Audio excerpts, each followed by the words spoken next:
Gandang hapon po sa ating lahat. Noong 1986, ipinakita ng sambayanang Pilipino na tunay ngang kayang pagtagumpayan ang panlulupig ng isang marahas na gobyerno. Iniluwal ng EDSA People Power Revolution ang bagong pag-asa para sa bansa na siyang kinalakas ng loob ng karamihan upang abutin ang mas maayos na buhay para sa lahat sa pamamagitan ng pagtutulungan. Ang diwa ng pagtutulungan na ito ang litaw na litaw dito sa Tanawan. Kitang-kita na unti-unting bumabangon na muli ang mga residente. Patuloy pa rin ang pagpapadala ng mga tulong ng kapwa Pilipino at ng mga banyaga, habang sinusubok din ng mga tao rito na makatayo muli buhat sa sariling pagsisikap. Nariyan ang iba't ibang mga organisasyon tulad ng Chuchi Foundation, Korea Food for the Hungry International, Gawad Kalinga, ang United Nations, National Housing Authority, at marami pang iba na nagbibigay ng medisina sa mga taong may sakit, pagkain sa nagugutom, at tulong sa nawalan ng bahay. Nariyan din ang mga sundalong Korea na tumutulong sa pag-ayos ng mga struktura at daanan dito. Siguradong marami pa ang nasa listahan ng mga tumutulong sa inyo at dapat natin silang pasalamatan din. Matindi man ang pagbuhos ng bagyong Yolanda, ngunit mas matindi ang pagbuhos ng pagmamahal at pag-aalala sa inyo mula sa mga taong nangangakong hindi kayo pababayaan. Mga kababayan, ang ating Pangulo ng Republika ng Pilipinas, His Excellency Benigno Simeon Aquino III. Magandang hapon po. Maupo tayo lahat.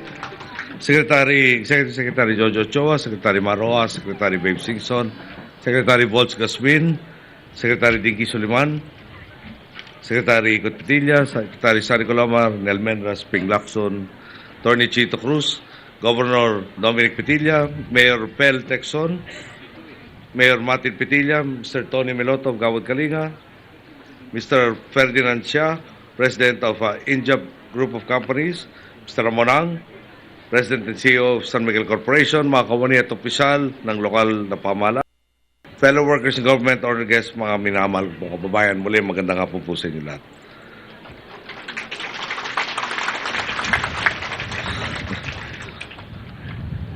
Tatanganan ko lang po ito, may balak yata tumakas itong aking speech.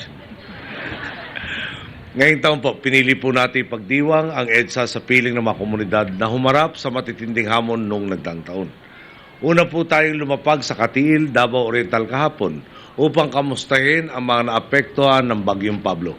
Pagkatapos ito, bumiyahe po tayo sa Bohol upang makadaupang palad naman ang mga tinamaan ng lindol noong nakaraang Oktubre. Dumiretso po tayo sa Cebu, isa pang lalawigan na tinamaan ng sakuna, at kaninang umaga doon tayo namuno ng flag raising ceremony at sinaksihan ang tradisyonal na salubungan tuwing EDSA anniversary. Nagdaan din po tayo sa Bantayan Island at mula doon pumunta tayo rito sa Tanawan. Tutungo rin tayo ng Giwan mamaya at last stop naman po natin ang Tacloban.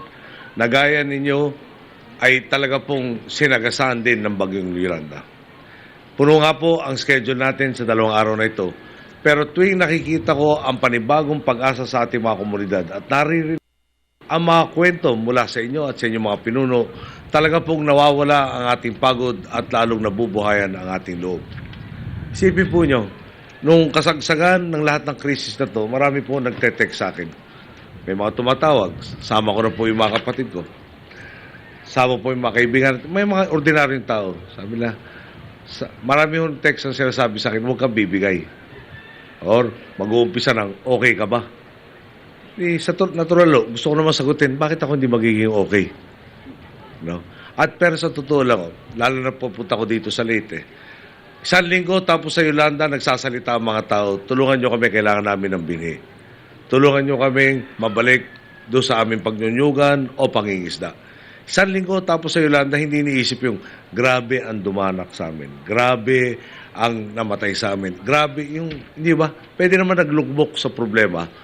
Pero ipinakita, 1 linggo pa lang natapos na talagang palaban po ang lahat na nandito at hindi nagpapatinag sa pagsubok na ginawa itong buo tiwala sa pong may kapal na tutulungan tayo gagabayan. Yun ang gusto ko sana isagot. Ang hirap lang ako ilagay sa text lahat nun. Karangalan ko po muno na isang lahi na talaga naman matibay kung ano man ang datnan. Kaya naman po doon rin nagmumula ang ating kumpiyansa. Nakakayanin nga natin lahat to. Baka may nakakalimot, di ba? Nag-umpisa tayo sa Zamboanga, lumipat tayo ng Lindol, nag-intermission pa yung bagyong si Santi, bago dumating si Yolanda na main event, dumating pa si Agaton, sumama pa si Basyang, baka naman gusto na next year na iba po. Pero alam mo nyo, talaga sa mga seryosong bagay nga ho, sa dami-dami ng mga nakausap nating leader sa iba't ibang bansa, yung mga tumawag, yung mga dumalaw sa atin, iisang parating lang sinasabi na bibilib sila doon sa tinatawag ng resilience of your people. Nadapa, tayo kagad. Nadapa, tayo kagad. Hindi ho tayo nagsumusuko at hindi tayo buibigay. Okay. Sipin na lang po natin ang pinagdaanan ninyo dito sa Tanawan. Napakarami pong nawalan ng tahanan. Sa layo ng inabot ng storm surge, pati poblasyon ninyo ay nalubog sa baha. Balita ko ito eskwela po na bagong repair, buong first floor raw po ay nabaha.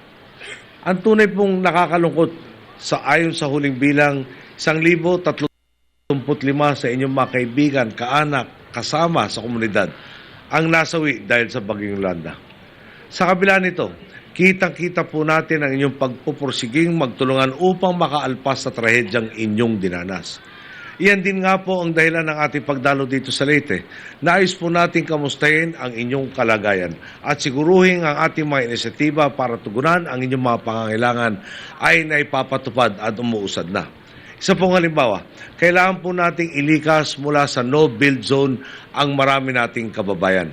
Kailangan pong ipatupad ito upang mailayo kayo sa peligro at masigurong hindi na mauulit ang trahedyang sinapit ninyo nitong nakaraang taon.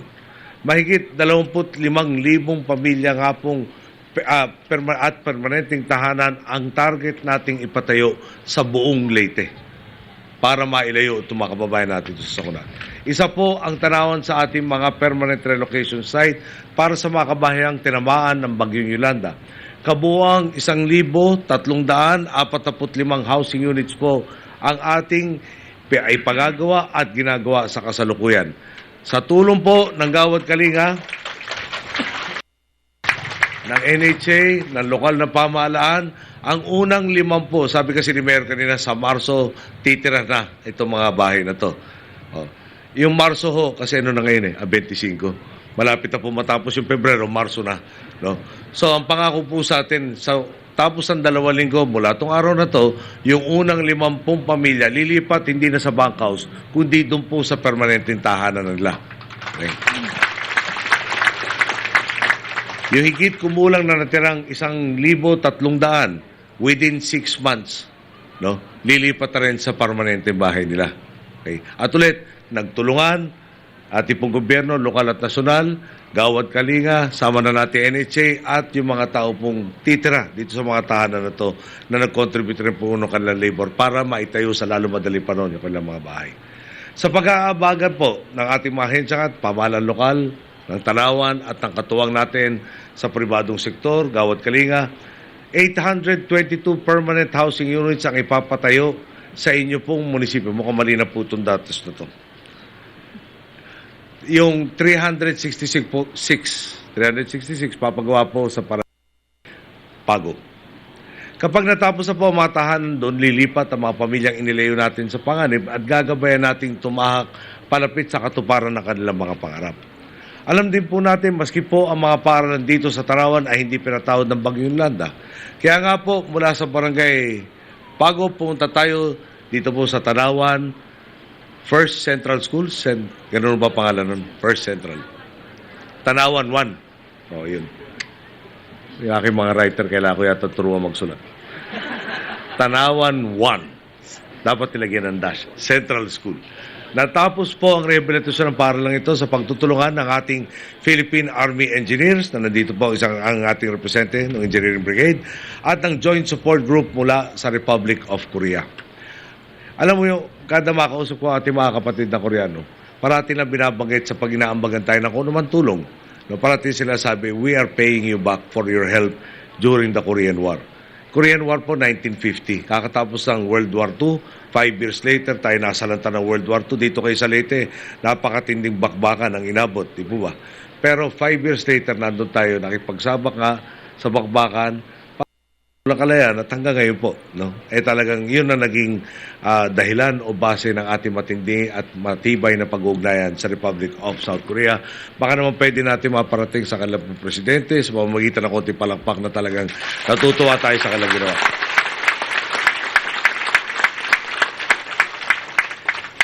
So nandiyan na po, natatanong natin, mukhang maayos at naibalik, bilibo ko, 1 month raw ang ginawa ito at magagamit ng estudyante, nalilipat mula sa tent, diretso na dito na Masig.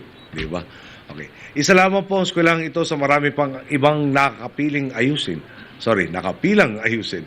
Sa pag-aambagan ng lokal at pambansang pamahalaan at iba pang mga institusyon at non-governmental organization. Ngayon nga po, pinasasalamatan na natin si Ginoong Ferdinand Sia at ang kanyang foundation at si Injap na talaga pong nagpamalas na malasakit upang mapondohan ang dalawang proyektong formal nating sinisimulan sa araw na ito. Kinakatawan ng mga proyekto ito ang magkatambal nating tungkulin. Una, ang pagkilala sa mga lumisan. Ikalawa, ang pagbibigay dangal at galang sa kanila sa pamamagitan ng hindi ng pagbangon mula sa trahedya at ng pagsigurong ang buhay na biyaya sa atin ay papatuloy ng may dangal at sapat na tuon sa kinabukasang nag-aabang. Narito po tayo upang simulan ang konstruksyon ng memorial marker para sa mga biktima ng Bagyong Yolanda. Silang mga nawala nang hindi natin naipagluksa ng sapat. Sa kanila po tayo ngayon kumukuha ng inspirasyon upang magpatuloy sa pakikipagsapalaran.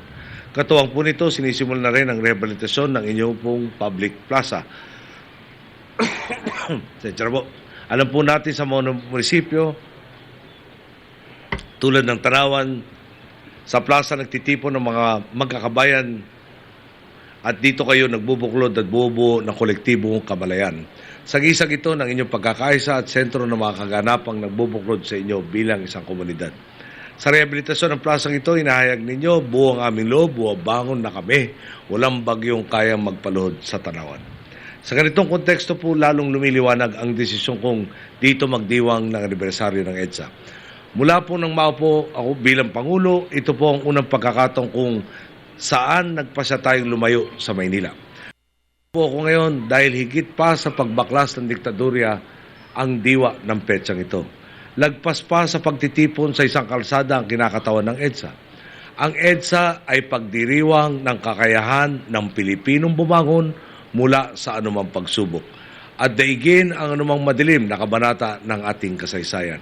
Tama po, ang EDSA ay tungkol sa mga Pilipinong nagkaisa sa isang kalsada, nagharang ng katawan sa tangke at nagsabit ng rosaryo sa mga rifle upang tapusin ang panahon ng pang-aapi.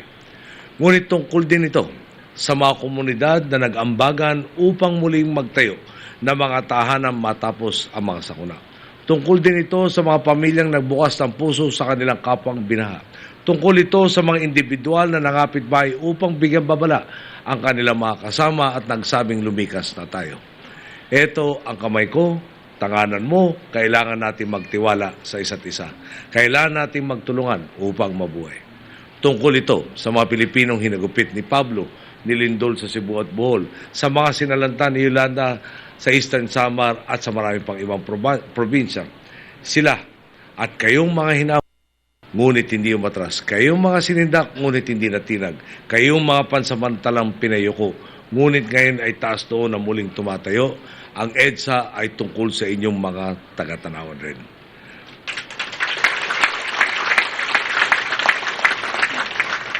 Marahil po isang araw, babalik tayo sa mga komunidad tulad ng Tanawan at ng mga kamusta. Inaasahan ko na pagdating ng panahong iyon, ang magiging tugon ninyo, Pilipino ko, nasa puso ko ang diwa ng EDSA, eto kami, masigla, tuluyan ng nakabangon at tuloy ang pagsisikap tungo sa katuparan ng aming mga pangarap.